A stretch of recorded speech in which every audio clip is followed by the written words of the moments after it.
Today's subject is Isaiah Berlin's idea of two concepts of liberty, two different concepts of liberty.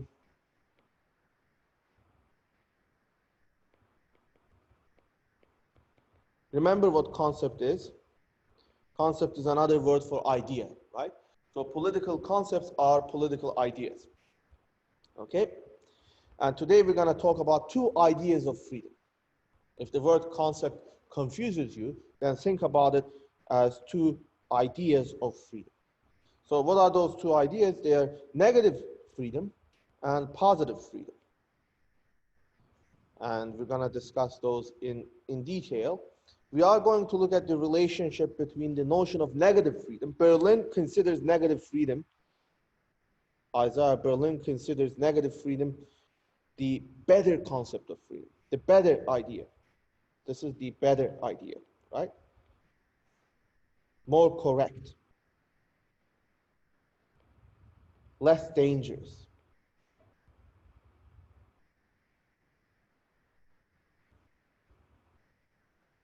So don't confuse the two. One of the most commonly made mistakes in this course is confusing the positive and negative. The word positive has a lot of positive connotations, right? But in this case, Berlin argues that negative is better than positive. So I don't want you to be confused by that. There's a reason why this is called negative and the other is called positive, and I will talk about that. But for now, remember, in this case, Berlin argues negative is a better idea than positive. And then we're going to talk about the relationship between negative liberty and self-government or democracy. After that, once we discuss the connection between negative liberty and democracy, we're going to discuss the notion of positive freedom, the more dangerous notion of freedom according to Berlin. And then we're going to discuss a particular reason why positive freedom is considered dangerous. That has to do with this argument called the problem of tyranny. The problem of the tyranny of the majority, to be more specific. Tyranny of the majority. Why can majority become tyrannical is the question, and how does positive freedom encourage that? And at the end, we're going to talk about the difference between value monism and value pluralism. Berlin is an important voice in that debate, so we're going to revisit that question and address what Berlin has to say. So who's Isaiah Berlin? He's a British political theorist and intellectual historian of ideas, as well as historian of important intellectuals in the history of political thought. He was a professor of social and political theory at Oxford for most of his academic life. He worked there for decades. He's born in 1909, and as the dates tell you, he lives through the two major world wars, right? He's a son of Russian Jewish immigrants into UK, into England, and he passes away towards the end of the 20th century in 1997, right? He's most famous for his defense of liberalism and his defense of pluralism, value pluralism, to be more specific. And this particular essay that I asked you to read is considered one of the most important works of political theory in the previous century. So if anybody asks you what are the most important political theory works of the last century, definitely Berlin's two concepts of liberty make it in the top 10. And some argue that this is the single most important essay written by a political theorist in the 20th century. That kind of argument is also made, right? Because the essay just makes such a hugely important analytic distinction, and it has been read by students around the world for many, many decades, and it looks like it's going to be read in future decades as well, because the distinction remains highly relevant. So let's start with a thought experiment. Let's think that, we are all interested, or just think about yourself individually, you're equally interested in political science and art history. And no one is forcing you to make any choice to decide one way or another. You're free to choose political science as a undergraduate degree option or art history as an undergraduate degree option. You're free to make your choice, right? In some sense of the term, you're free to make your choice because nobody is physically forcing you to, towards choosing one or the other. But then think about all the constraints that you may be facing. Some of these could be bureaucratic, some could be personal considerations. There may be number of courses that are offered by the university that may prevent you from choosing political science or art history. The school may have a larger art history program, which would mean greater scheduling liberty, greater scheduling choices, more courses to take, and so on. These programs could cost differently. There may be different loan options available for these programs. Your parents may have different conditions. They may say we're offering you some tuition support, but it's conditional on choosing one rather than the other program. Or there may be some job prospect differences. You may, find the academic counselors may tell you, or different career center experts may tell you one degree has better job prospects than the other, and so on. Not that political science and art history have very good job prospects these days. They seem to be not doing very well, both of them. Okay, not to my aim here is not to discourage you from the degree. I'm just saying you have to think creatively and be very dedicated. If you want to pursue a degree in political science, it may not be as easy as it was 20 years ago, 30 years ago. Things have changed a lot, and you may need more qualifications to get an entry-level position in public service or civil society organizations and so on.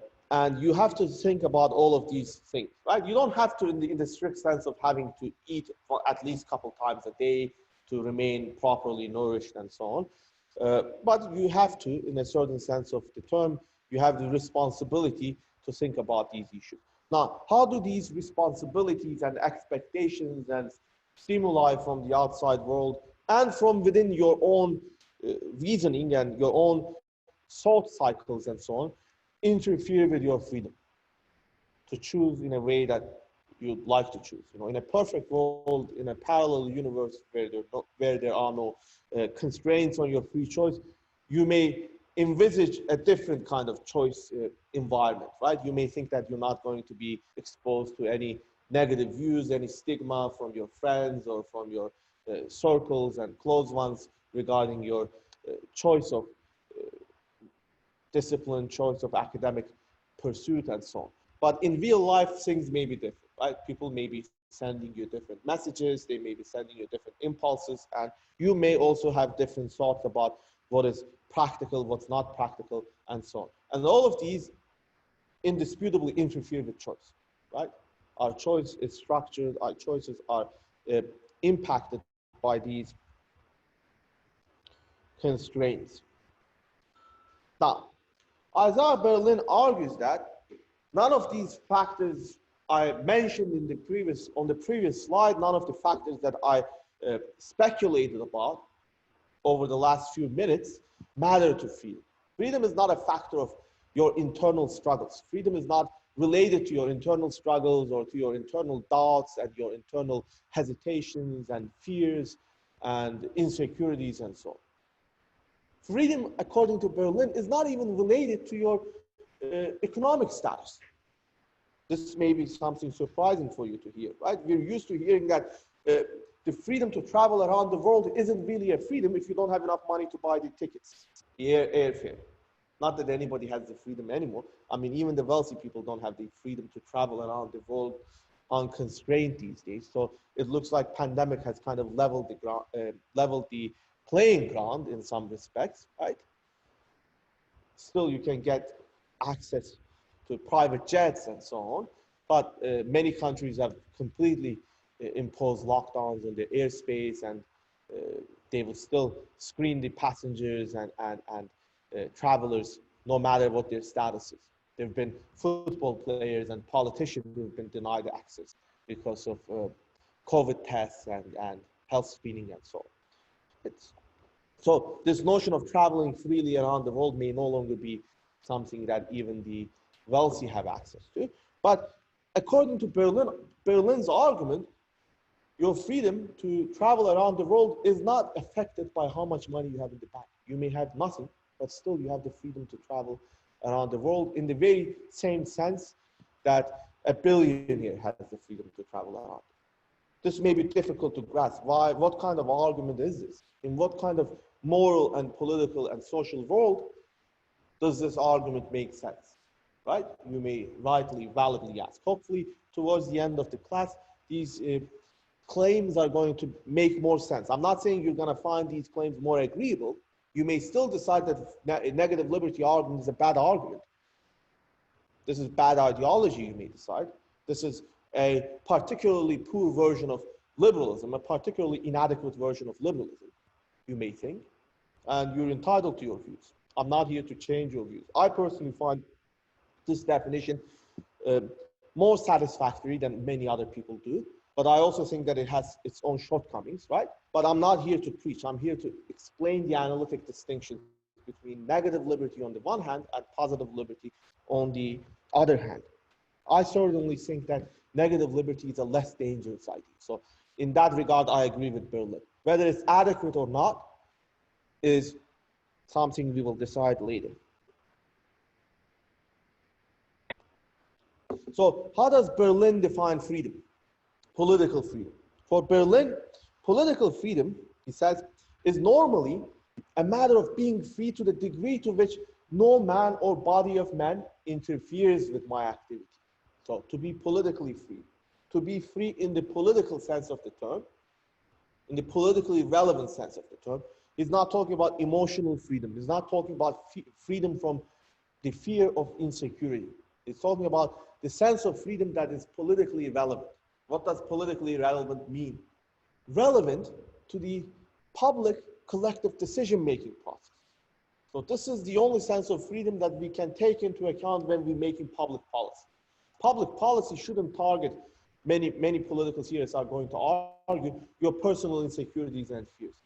The legitimate point of public policy isn't to change your mental sort of process, to make you less intimidated, to make you more risk-prone or less risk-averse and so on. Those aren't legitimate things for public policy to do, Berlin would argue. So politically relevant sense of freedom is concerned with the realm of political intervention, where it makes moral sense for politicians to interfere with us, right? This is what we're going to try to explain today. What it makes moral sense, the areas in which it makes moral sense for politicians to interfere with us, for our collective self-government mechanisms to interfere with individual choices, right? And this is the definition Berlin arrives at. He says, we are free to the extent that nobody or no group of people are interfering with our activities. What is concerned with is physical interference. Freedom is the absence of interference by others. As long as other human actors are not interfering with us, we are free to do whatever we want. So a sphere or area metaphor is highly useful when trying to understand. This may actually be the only meaningful way of understanding this idea. It's to draw a sphere, a space, demarcated, delineated space in which humans are free to do whatever they want to do. So the idea of negative liberty has a lot in common with the notion of privacy. They're not equal, they're not the same, but they are highly related. So the relationship between them is not that of equality. Privacy is not equal to negative liberty, conceptually speaking. There are important differences, but the two notions are highly interrelated with one another. So if you don't believe the right to privacy is an important right, the chances are you're not going to believe negative liberty is an important right either. But if you believe in privacy, the right to be private, then you are going to find negative liberty. You're highly likely to find negative liberty as an attractive moral idea. Okay? And there is physically a space or a sphere within which Humans are free from interference from outsiders. They're not supposed to be interfered with in that sphere. Another way of understanding negative liberty is it mostly overlaps with freedom from rather than freedom to. So negative liberty is always freedom from interference, freedom from others. This is perhaps a better moment to speak about why it's called negative as opposed to positive. Why is negative called negative and positive called positive? Positive oftentimes means there is some kind of positive content. Society and people around us have certain positive obligations. There are certain things they have to provide us with. Negative means there's little positive content. There is nothing you need to do in order to respect this freedom other than leaving people alone. You don't have to give them money. You don't have to write them a check. You don't have to make them healthier or provide them with access to healthcare. All you need to do to satisfy their freedom is leave them alone. We as society, Berlin argues, definitely have obligations towards one another. So we have to provide one another with healthcare. We do have to provide one another with food. We can't just be insensitive to one another. That's not his point. Berlin is not trying to spread insensitivity or this kind of complete disregard for strangers or fellow citizens and so on. Berlin is simply saying that as far as political freedom is concerned, we have to have an analytic clarity and we have to understand what freedom means. We may have a right to subsistence. We may have subsistence level income. We may have a right to, shelter and so on. And all of these are different kinds of rights. We shouldn't collapse those rights. We should not conflate them into freedom.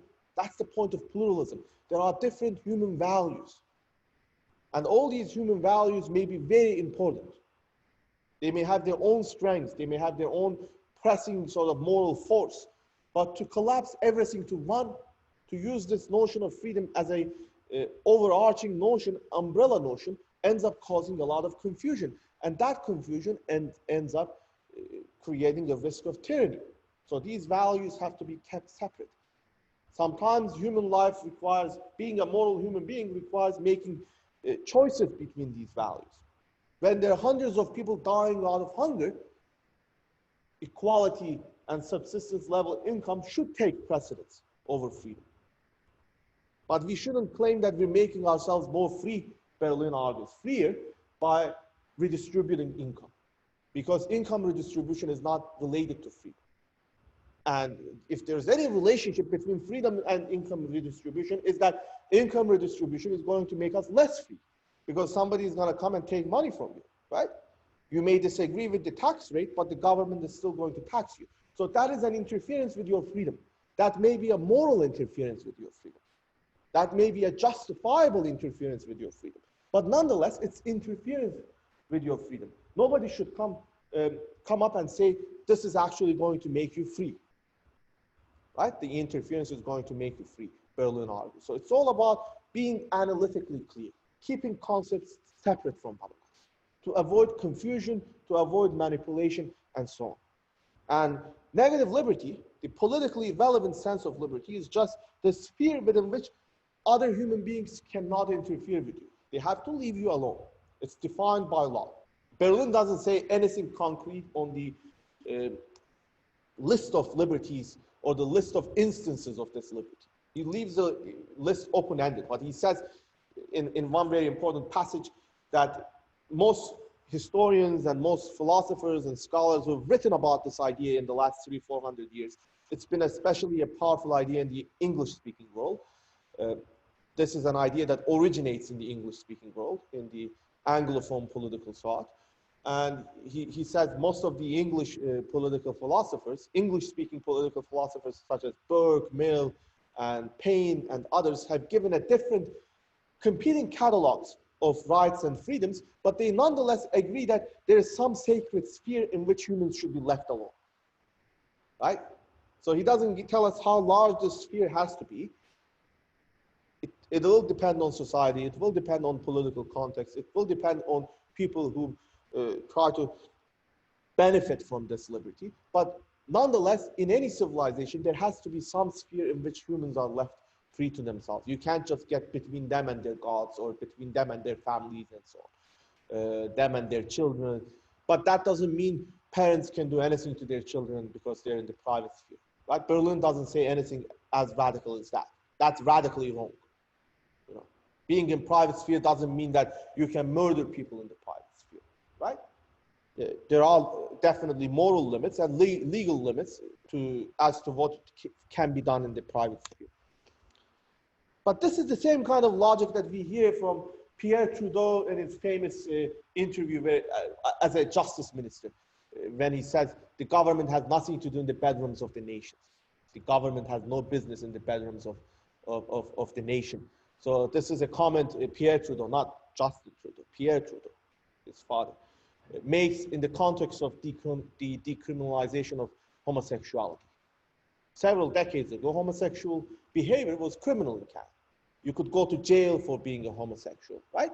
But that was decriminalized long time ago. And the logic that Trudeau expresses, the Justice Minister Trudeau, this is before he becomes the Prime Minister and ends up you know, drafting the Charter of Rights and Freedoms in 1982 and so on. The logic of that decriminalization is the logic of negative limit. It's the logic of privacy. It's the idea that people should be free to make their own choices and to live their own lives whichever way they want to in the private sphere, and others should not have the right to interfere with that. And it's also, this argument is also used in a lot of decriminalization movements. You know, anything that has to do with privacy and what humans do in private can benefit from this kind of logic. So the wider this area is, the greater is the amount of freedom in society. This is another important notion we have to understand. So the size of your freedoms depends on the size of this area. If we can expand this area, make it larger, then we are expanding your freedom.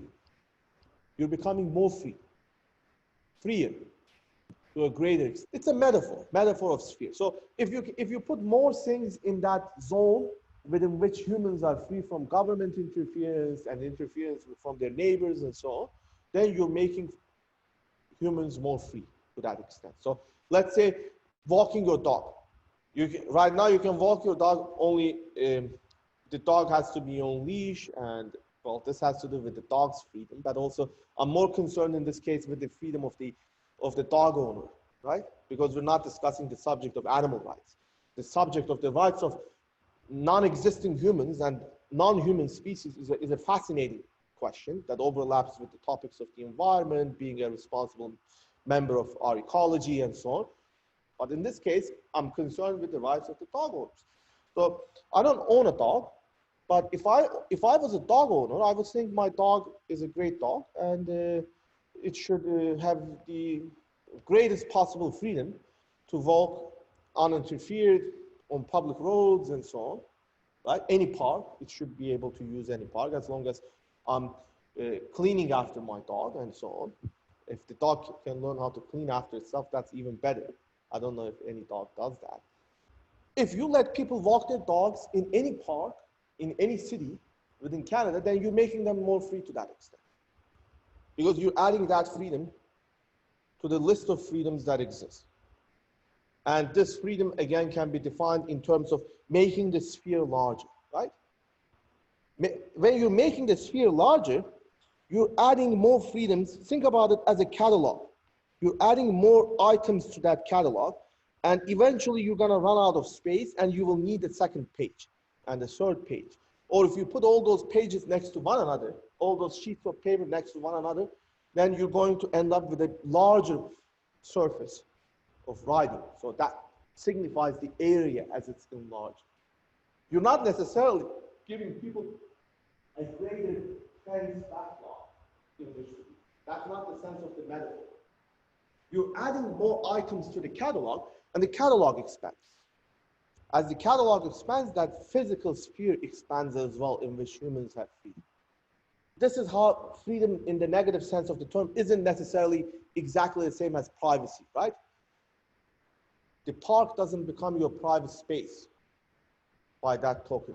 The government decides that you can walk your dog in any park, but nonetheless, you're still in public sphere, but you gain that negative liberty, right? Freedom from interference. No passerby can tell you they're bothered by the scent your dog emits, or by the odor of the dog, or that they're allergic to the dog. Well, if they're allergic to the dog, they should keep their social distance, right? They shouldn't be walking close to the dog. So that's the sense in which this makes you free from interference. Others cannot come and demand that you stop doing something, because you have now the legally established liberty, freedom from interference in this matter of walking your dog. You can walk your dog anywhere you want to. Now let's try to understand this idea of freedom in a bit greater detail. So the opposite of freedom, according to Berlin, the opposite of freedom, the flip side of the coin, is coercion. Being coerced, right? Negative liberty is concerned with being coerced.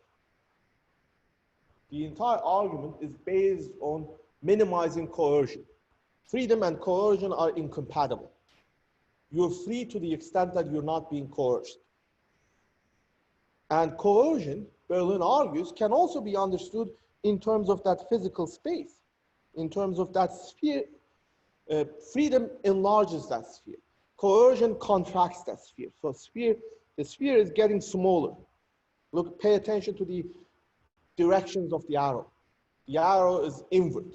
So every step that coerces you physically restricts that area within which you're free to act.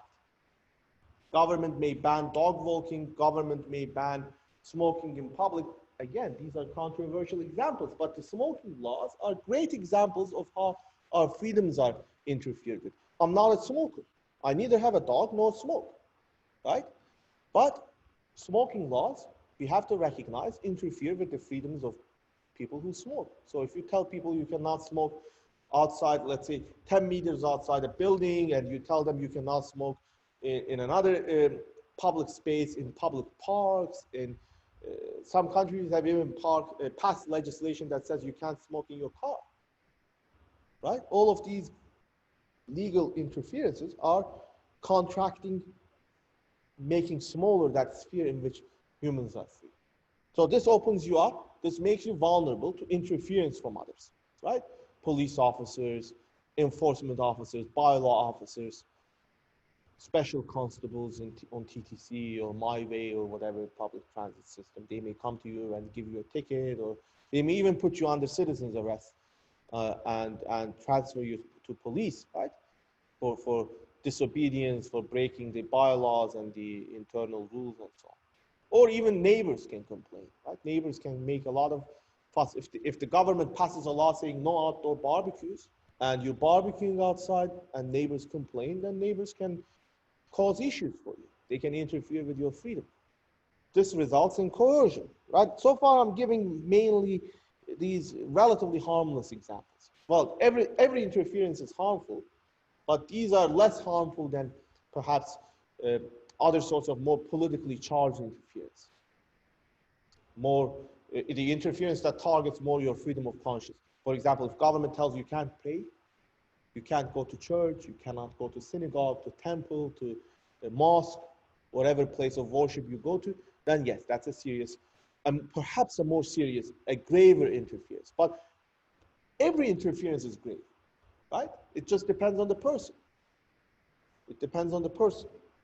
What is important here is that coercion has to come from somebody, from some human actor, government agency, neighborhood association, some vigilante group of justice, people who claim they're pursuing justice because governments are failing and so on. Coercion is always coming from someone, or some annoying citizen, annoying neighbor, annoying, quote unquote. I mean, to you, the neighbor is annoying, but to the neighbor, he or she is being rightful and just being a good, concerned citizen. I don't want to get between you and your neighbors, but things depend on people's perspectives, right? Your assessment depends on your perspective largely.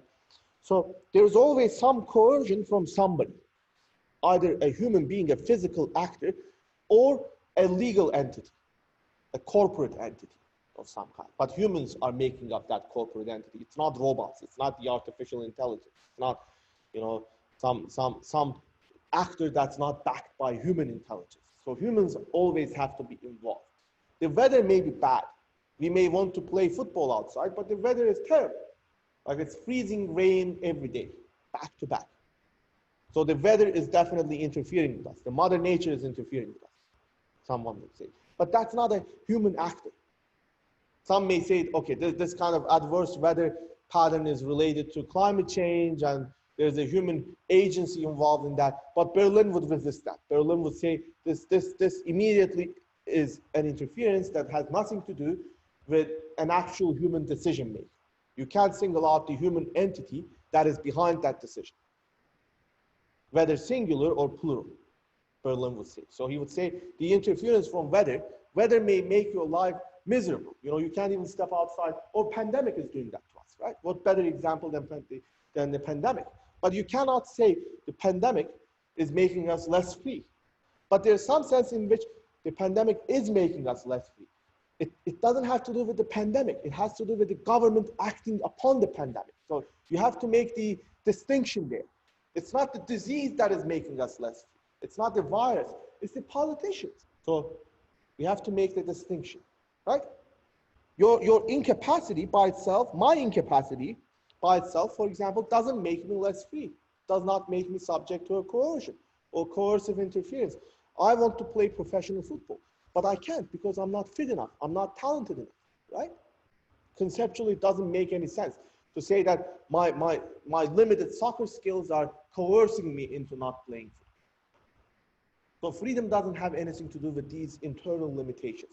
Disease, viruses, internal incapacity, fears of skydiving and anything like that don't interfere with our freedom, according to Berlin. Because freedom is not defined as a psychological state, as a mental state. Freedom is defined as the absence of interference from other human beings. An important question, I already discussed how freedom and privacy are related. An important question is, why is this boundary so important? Why is the boundary between the private and the public so important?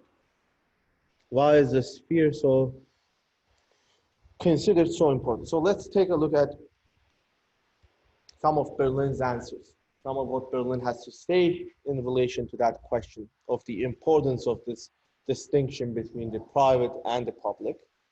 So to start answering that question, we have to perhaps talk a little bit about the intellectual history of the idea of freedom. Where does the idea originate? How does the idea originate? This notion of negative freedom, Berlin argues, is a distinctively modern notion. It's a modern idea. This is not an idea you find among ancient civilizations. And you read Plato, you read Aristotle, you read Machiavelli, you're going to read a lot about freedom. But none of them are defining freedom in the sense of negative liberty. The only person you're going to start reading, or the first time you will read freedom in this sense of negative liberty, is going to be in the writings of Thomas Hobbes, who starts conceptualizing freedom as a negative liberty idea. So there's not much of a negative liberty in the classical writings, in the writings of the classical philosophers in the ancient world during Renaissance, among the scholars of Italian Renaissance and so on. They have a notion of freedom, but their notion of freedom is today called by historians of political thought as a Republican notion of freedom. That's freedom from domination. So the state is concerned with minimizing the freedom from domination. Where does freedom from domination come from? It comes usually from the king, from the monarchs, because they have the legal authority to dominate you, to oppress you. So Republican freedom speaks up against the tyranny of a monarch, the tyranny of a legal authority, right? But Berlin here is concerned with freedom in a more rudimentary sense of the term. It doesn't matter where interference is coming from. It doesn't matter if the people who are interfering with you are legally elected or not. What matters is what they can do to you, what they can force you into doing. If the orders are coming from a legally elected president, that doesn't make them better from the perspective of negative liberty. That makes actually no difference whatsoever. The president, that particular president, may be elected with 85% of the vote. I mean, nobody ever gets elected with 85% of the vote. If you ever come across a politician who claims they got 85% of the vote in a head of state competition or race, the odds are that person has rigged the election. The odds are, you know, there's something very fishy going on in that case. Even 75. You can assume there's large-scale interference. People are either scared to vote against that person because there's some way of knowing who voted for whom. How do you figure that out? There are many ways. In modern day dictatorships, many different practices exist that compromise the secrecy of a ballot. You can put a webcam in the voting booth, or you can circulate pre-marked ballots to people working in public sector jobs and so on. Or you can just create such a large scale and pervasive environment of tyranny in a country that people will simply be scared to vote for the members of the opposition. They will think that it's better, it's safer to vote for the government than to think, what if somebody saw? What if somebody got a glimpse, right? That fear alone is going to kill you. So it's better to vote for the government. People are puzzled, you know, how come in very harsh dictatorships, Western organizations, these public research groups, survey groups and so on are doing surveys and 90% of people say they're happy with the government. How is this possible? That Canada ranks behind many countries in the world that have dictatorial governments in terms of happiness index. Well, it's because people are afraid of speaking to foreigners. They're afraid of speaking to pollsters. How do you know the person you're speaking to is a pollster, not a government agent, not a secret police, right? There are many reasons. These are complicated subject matters. So this notion of negative liberty, being free from interference, being free from government dictate, government orders in areas that you consider sacred for you, sacredly private, deeply private. Private as a matter of conscience. Private as a matter of conscience. That's a good way of looking at it.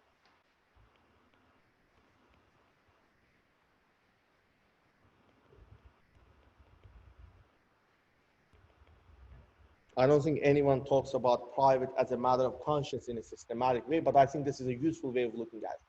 You consider something as private, not because of the shame factor, not because of some kind of utility, some kind of benefit you derive from it, but as a matter of conscience.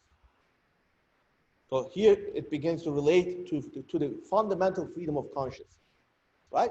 Some matters are to be kept private as a matter of conscience. You don't want others interfering with your private choices. So some people deeply believe in that kind of privacy of choice.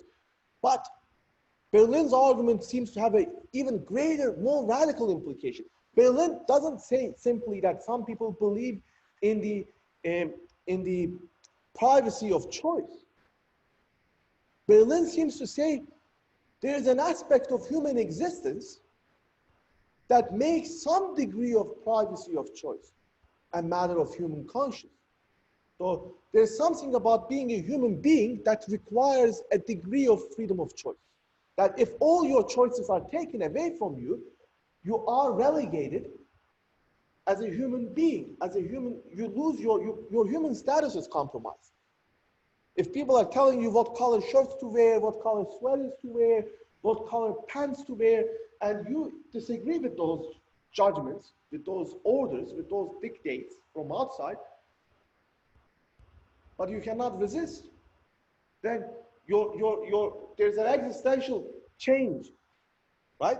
So I have to retract part of what I said about freedom earlier, perhaps, because I did say, I don't want to be contradicting myself. I did say that freedom is not a mental state, right? You remember, if you're careful, you remember that some 20 minutes ago, I said for Berlin, freedom is not a matter of mental state.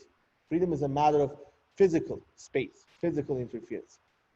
But perhaps we have to make some room for this competing Berlinian idea that there is a certain degree of choice, freedom to choose, that has to be respected.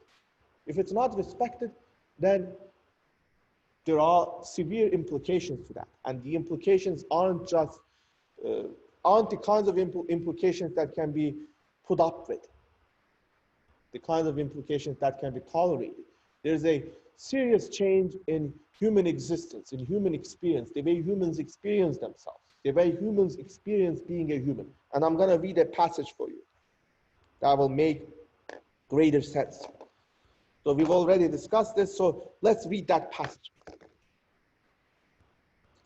So some portion of human existence must remain independent of the sphere of social control.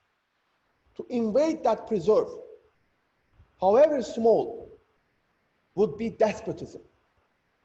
It would be despotic to invade that sphere, legally defined sphere, no matter how small that sphere is. So Berlin is recognizing that there will be differences between different human civilizations. There will be differences between human cultures. Some cultures are going to leave us smaller space, others are going to leave us bigger space in which we are free. But all of them have to leave us some space, Berlin seems to suggest. Jefferson, Burke, Paine, Mill compiled, these are all important philosophers and politicians. Jefferson and Paine were involved in the early American politics, and Burke and Mill were involved in British politics. But they're also major intellectuals, right? They wrote a lot about political philosophy. They contributed to political philosophy. Jefferson, Burke, Paine, Mill compiled different catalogs of individual liberties. But the argument for keeping authority at bay is always substantially the same. To focus on Burke and Mill, these are the two of the greatest philosophers from that period of time in Britain. Burke and Mill are very different philosophers with very different ideological commitments. Burke is a conservative. Mill is a liberal, utilitarian liberal. They have different catalogs of freedoms. But both Edmund Burke and John Stuart Mill are operating with the same logic.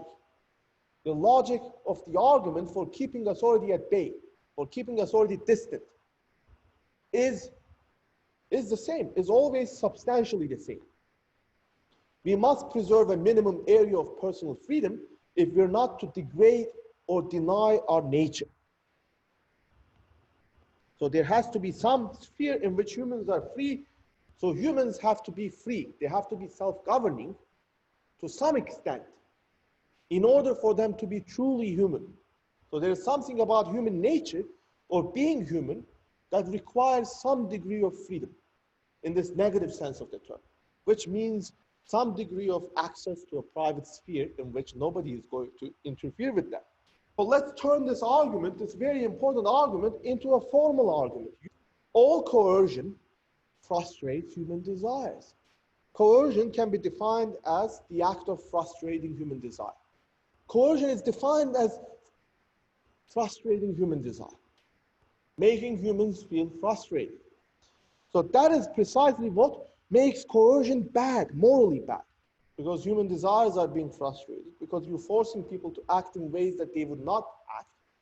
Forcing persons actually is to be defined in that way. You're by definition forcing someone to act if they have no willingness to act, but you're just compelling them to act, right? That's the definition of coercion. So if all coercion is bad because it results in the frustration of human desires, then all non-coercion has to be morally good. Right? There's some moral good, Berlin argues, in the act of leaving people alone. By not interfering with them physically, you're actually doing something morally right, because you're not resulting in that experience, you're not contributing to that experience of frustration. You're not directly contributing to that. However, we have to realize that non-interference is not the only good. There may be competing goods. Sometimes the good you derive or the good somebody else derives from interfering with others may be morally superior to the goods that people derive from non-interference. Let me give you an example. You know, somebody is about, I mean, these are traumatic examples, but someone is severely impaired in their thinking because of being drugged or being drunk, and they're about to jump off a cliff. And you interfere with them physically. There's a violent struggle between you and the person who's about to jump off the cliff. And you manage to, even in the process, you end up causing some physical damage to them, right? You on the ground and almost fighting with another, physically engaging with one another. And people get bruises of all kinds, injuries of all kinds. But when the person is, is no longer impaired in their thinking, they may thank you. They may say, well, I was about, I love being alive. You know, you were about to, well, you saved my life, right? You interfered with me greatly and violently, but it's in my enlightened interest. I'd rather not be dead. It's still an interference. It still results in some kind of frustration of human desire at that given point, unless, you know, the drug actually makes the person completely irrational and unthinking.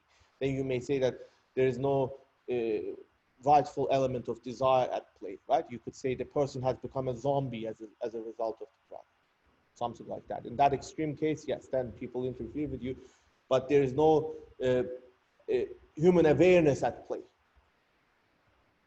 And you may say there's no frustration by that token. So perhaps interference with zombies do not, or zombie-like, humans who are in a zombie-like state doesn't represent the same kind of moral violation, right? You could say, you could suggest.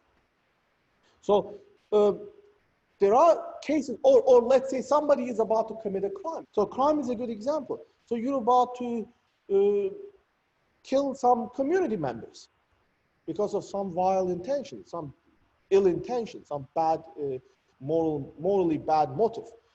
And somebody interferes with you, they frustrate your desire to kill and to inflict suffering and pain on others, right? But they're still interfering with you, but interference cannot be the only thing that people can be morally concerned with. There's so many other goods in life, such as a livable human environment, in which all human beings can enjoy a reasonably secure life, right? For the sake of that, we can interfere with others. And we shouldn't be concerned with the moral, with the moral harm that is caused to the person that we're interfering with. There will be millions of cases in which that moral harm will be outweighed by the harm that that person is causing on others.